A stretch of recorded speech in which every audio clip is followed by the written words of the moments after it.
Hi, everybody. I'm Kathy Goodall, And I am Genesis Etienne. and we are Focused at 40. Welcome back, episode 2.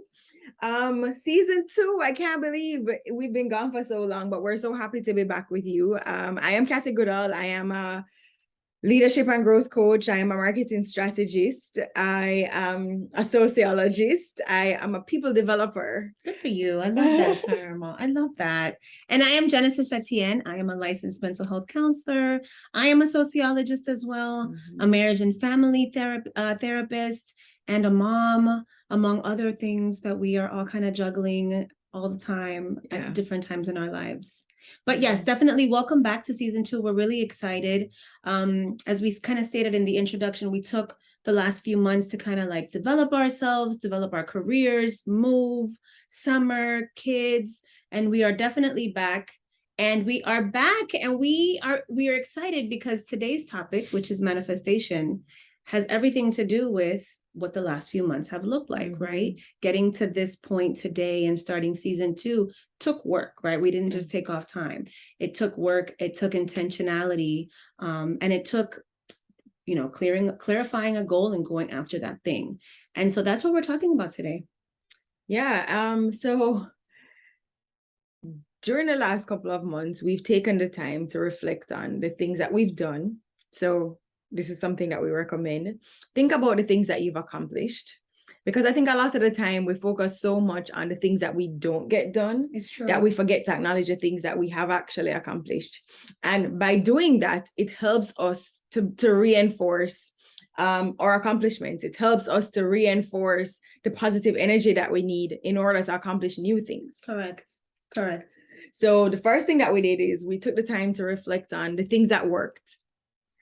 We also took the time to reflect on the things that need improvement.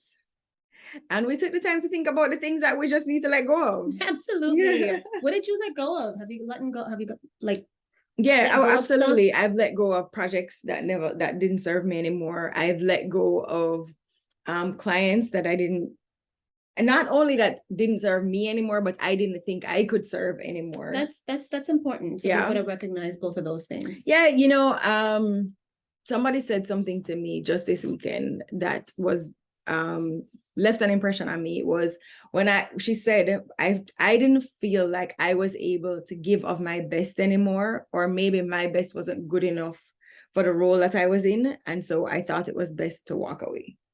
And I was like, that's pretty profound. That is profound. I think there's a lot of maturity in knowing when you've come to a certain threshold, right? When you've crossed when you can let go of what is, again, no longer serving you, and when you're able to identify that, right? Yeah. I've read recently something that said that yes is expensive. And that has stuck with me for everything lately, right? Yep. Yes is expensive. How so? Yes is expensive in time, money, resources, and person, right? So before you say yes, right? And I think it's also a part of why it took us a little bit longer to get back, because there were certain things that we were going to say yes to, and there were certain things that we couldn't, right? You've been juggling a bunch on your plate during the summer. I had tons to juggle on my plate. And so now is yes, right? Because we have the resources, time, and person. Well, and some money now to put into this bad boy. So definitely, being able to identify what's working, what's not working, and working with the things that are working. Right? When we talk about manifestation, we're really talking about making things happen. So it's not just a wish or a hope. It's what am I putting in place to make this materialize? And a big part of that is understanding what our strengths are. And growing up, people always tell you, work on your weaknesses, but I disagree. I think you need to focus on your strengths. Absolutely. Focus on the things that you're good at, and find people in your life to supplement the areas that you are not so strong. And I think that's what makes this relationship great, because Genesis is very organized. She's very structured. I am not so structured. So she's like, okay, Kat, this is season 2. These are the topics. This is the order that we're going to do in. Give me your feedback. And then I help to make it come alive. No, but I think again, right, working with strengths, right? So I am not technological at all. If it wasn't for a power button on a television, I wouldn't know how to turn on a TV. She is great with that. So if I am content driven and I know the things that I feel like we should be talking about, in this podcast, and she can make other things happen, I would rather focus on what she's great at, focus on what I'm great at, right? But it's also taken a lot of like visualization, right? So everything that I have tried to, I mean, you guys have heard me talk in the past about keeping like a life inventory. We're going to be doing vision boarding this season, right? So visualizing the things in your life that you not only want to work on, but that you also want to make amazing, right? Some things are our weaknesses. Some of the things in our lives that we do need to pay attention to, to make better. But then there are also brand new things that we also want to make happen. And so I think you're really good, though. I don't think that there's anything that she's ever set her mind to do that she hasn't done. Would you say that what have you been able to manifest? She's blinded by love, guys. I just adore her. I adore her. You guys know. No, there's a lot of things that I have been putting off. So I'm very good at executing, but I'm better at executing things for other people. Oh, well, that's very insightful. And I know that about myself, and that is one thing that I am trying to fix moving forward. What, working more for yourself and doing that more for yourself? Finishing the things that I know I need to get done. So, for example, I wrote a book. It's been 3 years in the making, and that's happening this year. Yeah, it's been edited, it's been revised, it's been upgraded, it's been updated, and it just isn't finished because I just haven't finished it. So my goal is to finish it this season. That's fantastic. Yeah. That's fantastic. More than just, have you visualized this book? Have you visualized? I have. I took the time to map it out. What does it look like? Who is it for? And it has grown into more than what I expected it to be, especially with feedback from the editor and the publisher and people that have gotten the chance to read it. But sometimes, we spend so much time trying to perfect something that we don't actually ever finish. To get to it. Yeah. And so my goal is to finish it. I think because it's so personal to me, fear is definitely a factor of why it's not done yet, because it's like, what are people going to think? Who wants to read the book anyway? Okay. No, but I think fear is a major reason why people don't move on some of the things that they want for their lives, right? Yeah. They just don't know the receptivity, what that's going to look like. They don't know if they're going to have the resources to complete certain things or how people are going to feel about it. Mm-hmm. I think fear is definitely one of those paralyzing things when people are trying to manifest things. And that's why manifestation to me is more in your head. It's more, but it's also very intentional. Right? So when I've worked with clients trying to manifest things, visualization is a huge part of that. And I was going to ask you, like, do you see your success? When you close your eyes, can you see the success of this book? Can you visualize somebody buying it? Can you visualize the feedback of what somebody would say to you about it? No. Okay. So those are some of the things that we're definitely on. Cheers to that. At least she's honest. Jeez. But no, right? The intentionality, I think, is like a huge part of that, right? Yeah. Being really intentional, which I think has been, I think that's where most people have a difficult time, because it's hard to be intentional when you've got other things happening, right? And I think for me, one of the things, seriously speaking, that I had to do in order to be able to finish it is to step outside of myself and remember the why. Why am I writing the book? The book is not for me. I already know everything that's in the book. That's awesome. So it's because there's so many things that I have learned that I think will help to enable or empower others to not make the same mistakes that I made. And so at the end of the day, if it reaches one person, I'm grateful. I always say that nothing is in vain, right?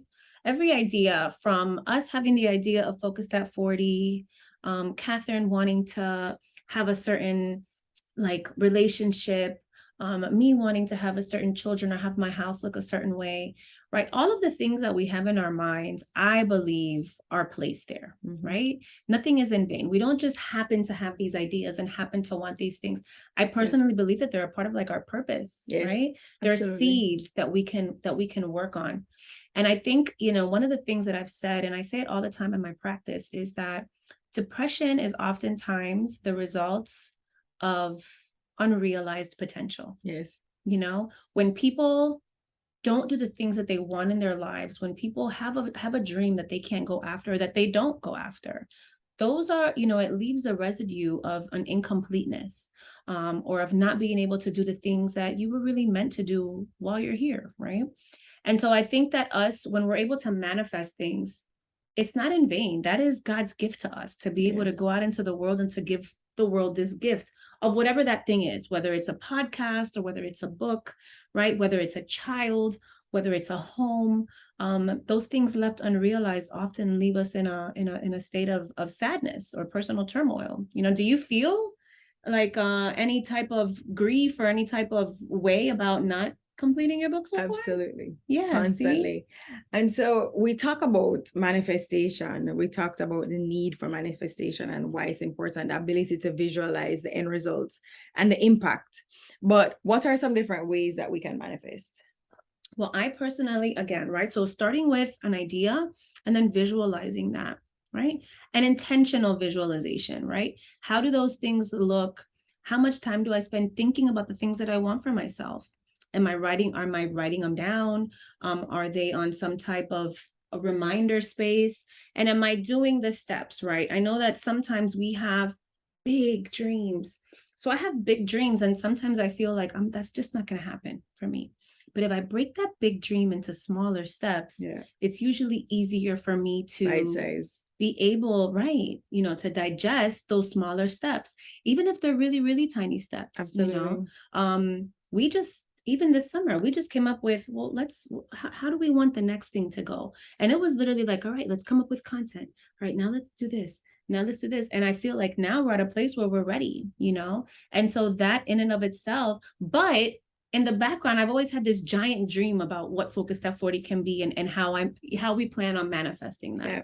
So I think it's important that we visualize, that we are intentional. What is the intention behind the dream that you're focusing on, right? And then what are the small steps? And I mean, I'm talking about minuscule steps. Yes. Sometimes it's just like, just buy the notebook, buy a pen, right? Or a pencil, just buy it, write down the idea. That's the first step, right? You don't need to go and buy the building. Just start, going after the idea. Yeah. And writing about that idea or putting that idea on a board. I have so many boards in my office with things that I eventually want to make happen. But the things that I'm making happen right now are right at the forefront. They are constantly in my face, and I make sure that, and I tell her some of the things that I want so that she can keep me accountable. That's right. And the Bible tells us, write the vision and make it plain. Because guess what? When we write it, it becomes more real to us. When we see it on a daily basis, we get the physical reminders of the things that we want to accomplish. And, don't take for granted those simple steps that you have to take in order to accomplish that one thing. Definitely. I think accountability is such a big, big deal. I don't usually, unless I know I'm gonna do something, I won't talk about it. Because if I know I'm gonna lose these 5 pounds, but I'm not gonna tell anybody so that nobody asks me about the 5 pounds I need to lose.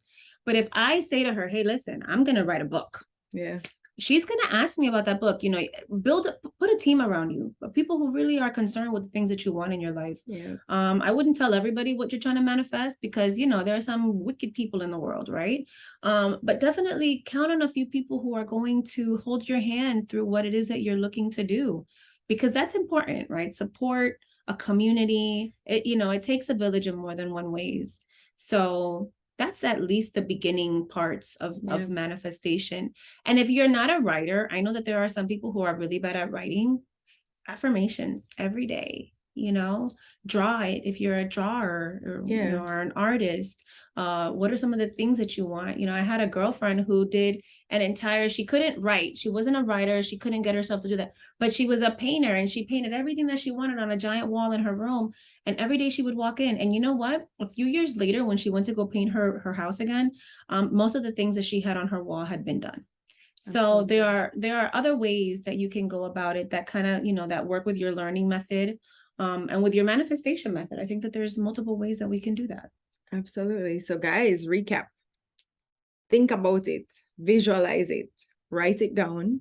Intentionality. Yep. What's the intention behind it? Why am I doing it? Why do I want to accomplish this? Because the why always helps to drive us to the end results. Write it down. Think about what are the next steps that I have to take in order to accomplish this. Get Also, accountability. An accountability partner, and also be okay with the sacrifice, right? Manifesting something takes work, right? They say that anything that is worth it is usually going to take work. Yep. So if you know what, this is going to take my time, or this thing is going to take my money. Also put together a list of things that you're willing to sacrifice to make this thing happen for you. And I have a feeling that, you know, just those few things will get you at least started on the road to manifesting some of the things that you guys want, whether it's a career, whether it's a partner, whether it's a home, or whether, you know, whatever it is that you want for yourself. Everything that you have placed inside of you is supposed to be there, and you're supposed to go after it in some way. And don't limit yourself. If some things take a little bit longer, then you have to just reassess and say, is it worth it?